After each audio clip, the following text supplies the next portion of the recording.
Hi friends, welcome back to another episode of Generation Tech. My name is Alan. So a lot of you guys have been asking me, where is the everything wrong with the Last Jedi battle video? And trust me, I've been wanting to do this video ever since I first saw that movie in the theater, but unfortunately, I just didn't have the footage. But now we do have the footage. We also have the novel, which gives us a bit more insight in what's going on in all the characters' minds. And just as I expected, there are a lot of things going wrong in this film and in the evacuation of the car, which is obviously a much less interesting title, which is why it's called Everything Wrong with the Last Jedi. But we're not going to talk about so much as how the film was made, but more about like the battle and the tactics, all that good stuff. To recap, after successfully destroying Starkiller Base, the First Order managed to track the Resistance back to their secret base on Dakar. On the planet, the Resistance is preparing to leave the planet as fast as possible, hopefully bringing as much equipment and supplies as possible. Admiral Akbar has come to the Resistance's aid with a small fleet just like he did on Yavin 4 after the Rebellion had destroyed the Death Star. That's pretty much Rebellion tactics for you. Once you break it, you gotta run. Real fast. The First Order enters the system with a fleet of Resurgence-class Star Destroyers and one gigantic Dreadnought, which has a siege cannon on board. This gigantic weapon is capable of penetrating a planetary shield in one shot, making it as powerful as an entire fleet of Star Destroyers. The Dreadnought takes its first shot, which is aimed at the Resistance base. That was the First Order's first mistake. You see, the Resistance was in a hurry to leave the planet. They didn't have enough time to destroy every record they had. This meant the Resistance had left behind information about weapon stockpiles, hidden cells, and other goodies that would be very useful to the First Order. Second, if the First Order had targeted the Mon Calamari cruiser, the Raddus, first, the Resistance is more or less stuck on the planet. Because unlike the Raddus, the base isn't going anywhere anytime soon, which makes it a low priority. After slagging the Resistance base and destroying all of the records, the First Order finally turns its cannons on the Resistance fleet, but by that time it was already too late. The Resistance launches a daring attack with Poe Dameron leading the charge with his X-Wing. While it's believable that his X-Wing is too fast for the point defense weapons on the Dreadnought, I have to ask, where is the guided torpedo launcher we saw in The Force Awakens that shoots Poe and Finn out of the sky? Why doesn't one of the supporting Resurgent-class Star Destroyers do something while Poe systematically destroys 26 weapons emplacements? I guess I can suspend my disbelief for a moment that Poe is an extremely capable pilot, which he is, and he also has an experimental booster on his X-Wing that makes him too fast for anyone to hit, but it really does make the First Order ships seem a bit silly. But so are the Resistance MG-100 Star Fortress SF-17 bombers.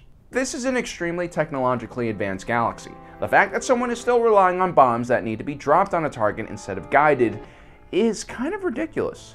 Now, the way Star Wars explains it is that these bombers have a huge payload which do a lot more damage than your average Y-Wings torpedoes, and that they aren't powered by gravity but by magnets. But still, it seems like a terrible design, because not only are they extremely slow-moving, they're also very vulnerable to enemy fire. The scene really reminded me of a World War II bombing raid done by B-17 Flying Fortresses, which is kind of what they were going for, and that was really cool and entertaining. Which is, after all, what films are all about, right? Well guys, let's not get too positive. This is everything wrong, so let's keep saying bad things. During the attack run, Leia tells Poe to pull back because the fleet has finished the evacuation. There is no need to sacrifice any more starfighters because they were about to transition to hyperspace. Poe disobeys that order. What he did was completely wrong. One should never disobey their commander's order unless it's illegal. But in hindsight, what he did was actually correct. The bombers ended up taking out the Dreadnought that had a siege cannon that would have easily destroyed the Raddus in one shot. But of course, no one really knew that the First Order had the ability to track ships through hyperspace, so no one was planning to hang around that Dreadnought for too much longer. To Leia's credit, all she did was slap Poe on the face and then demote him for his disobedience. Grounding a pilot as talented as Poe would have been a bad idea, especially after what happens next. The Republic jumps into hyperspace, but for some odd reason, they don't make a second jump. In Star Wars, you always make a second jump, because if you only make one jump, a person can easily look at your trajectory, plot that on a star chart, and figure out more or less what planet systems you're going to. Tarkin was famous for doing that.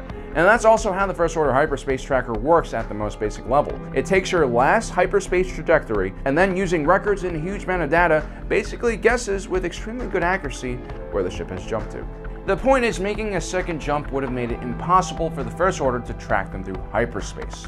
An argument could be made that the rebels had just enough fuel for 2 jumps and didn't want to waste it, but as you can see, it's better to be safe than sorry. When the First Order catches up to the Resistance fleet, they immediately launch fighters to catch up to the ship. The Republic ships are smaller but also faster in normal space compared to the First Order capital ships. Only the TIE fighters can outrun them. The Mon Cala cruiser Raddus, which is known for having some of the strongest shields for ships of its class, redirected all power to the rear shields. At that range, the Imperial Star Destroyer's turbo lasers couldn't do much against the Raddus. The First Order Dreadnought could have done a ton of damage, but thanks to Poe and the bombers, it was destroyed already. But with the Raddus shields concentrated at the aft of the ship, the bridge was completely open to attack from Kylo Ren and his pilots. The Resistance made a bad move by not removing their bridge crew to a secondary bridge that was much more protected. The second they stripped the bridge shield, they should have known it would be vulnerable to attack, and because of that, they lost Admiral Akbar. Rest in peace, Fishman. Rest in peace. The odd thing is that General Hux then pulls Kylo Ren back, claiming that the TIE fighters were too far away from the First Order ships to receive covering fire. That really confused me. Apparently now Kylo Ren is following orders from General Hux, a man who he hates and has no respect for, better than Poe Dameron follows orders from General Leia, who he really loves and respects. The other odd thing is, since when did Imperials care that much about their TIE fighters? I know the First Order has placed an emphasis on increasing the survivability of their pilots by putting shields on their TIE fighters, finally. But since when did Imperials and Darksiders ever withdraw from the hunt when their prey is bleeding and wounded? The TIE fighters were obviously fast enough to catch up with the ship. All they needed were a few more strafing runs and that Mon Calamari cruiser would have been in serious trouble. Especially with one of the fighter bays destroyed, grounding Poe Dameron. The other thing that is unrealistic is Leia's little walk in space. Now, we've talked already about this in detail, about how it's possible for her to survive being in space for a few minutes, but what is unlikely is that Leia would have been floating in space completely still. There's no resistance in space. Well, besides the dead bodies floating in space, but there's no resistance, as in there's no air resistance. So when Leia was blown out of the bridge, nothing really should have stopped her trajectory. She should have just kept on going away from the Raddus. But somehow when Leia wakes up, she's absolutely still. Perhaps she used the Force instinctively while she was unconscious and stopped herself from drifting any further. But her trajectory would be so different from the Raddus that it'd pretty much be impossible for her to return back to the ship before she suffocates, even though she has the Force. Anyway, the majority of the Resistance High Command is killed, and Vice Admiral Holdo takes command. When Poe Dameron goes to her and asks what her plan is, she greets him in an extremely hostile way. I get it. Poe Dameron has been demoted because he's kind of a dickhead, and the Vice Admiral has every right to disclose her plan from a captain. But by now, it's pretty apparent that Poe Dameron's actions have saved the Resistance. And on top of that, he's still one of the most capable officers still left in the fleet. If anything, she should have confided with him about her eventual plan. In the novel, the author describes the mood on the ship, and it's really not good. The High Command is completely gone besides Leia, the First Order has this new hyperspace tracking thingy, and they're aimlessly wandering in space with very low fuel reserves. Their morale is at an all-time low. As a matter of fact, as the chase went on, more and more Resistance personnel were assigned to guard the escape hatches because so many people were trying to go AWOL.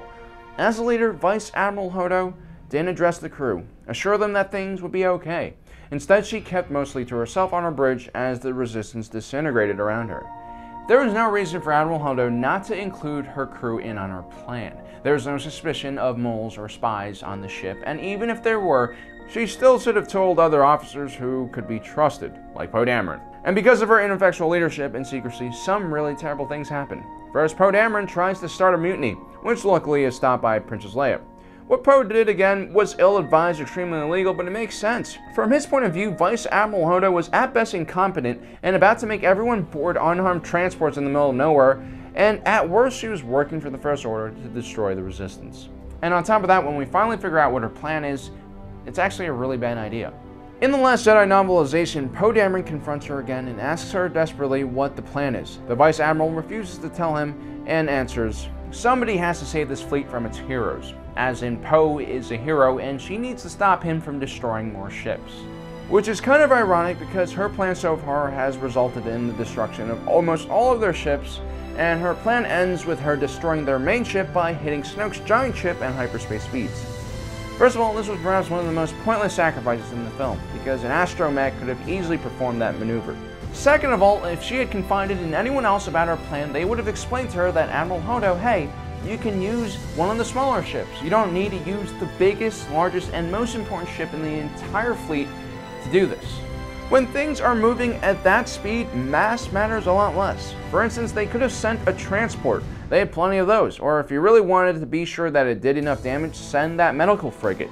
Instead, they wasted all the support ships and let the First Order destroy them for no reason. Vice Admiral Honda was the opposite of a hero. She was a fool.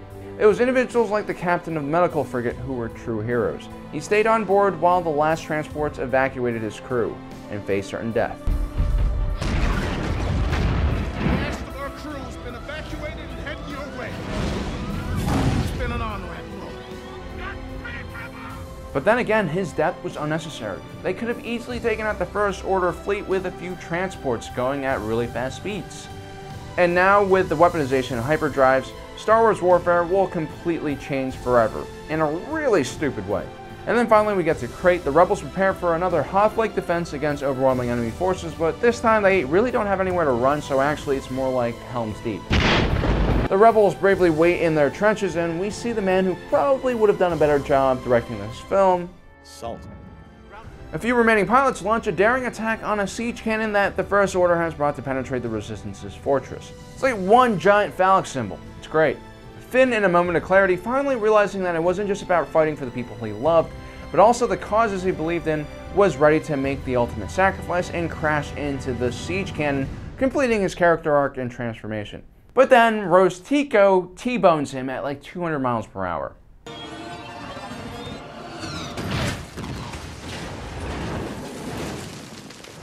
"99 out of 100 times, you die in that situation. There's no way people can survive a collision at 200 miles per hour. Not possible. And honestly, that's probably what should have happened, because the only way that this scene is even a bit justifiable is if it's some hidden advert from the DMV about why you shouldn't be behind the wheel of an automobile when you're emotional. Hashtag mansplaining. And on that note, we end today's video. Like I said, there's a lot of things wrong with this film, so if you want to comment and add any of your own things that you were kind of disappointed about in this film, please do comment in our comment section. And also, don't forget to subscribe and like us on Facebook, because in our next episode, we're going to cover everything right. It's going to be a lot more positive, a lot more sunshine and butterflies, so don't forget to check that out. And if you guys really want to see more of me, you can check me out on our second channel called Generation Films, where I do stuff with American Ben and occasionally British Ben. We have a lot of fun there talking about other films that aren't Star Wars related, although we usually end up talking about Star Wars anyway because I love Star Wars, but check that channel out in the end screen. I don't know where it is. Anyway, thanks for joining us today. If you're watching this, you are Generation Tech.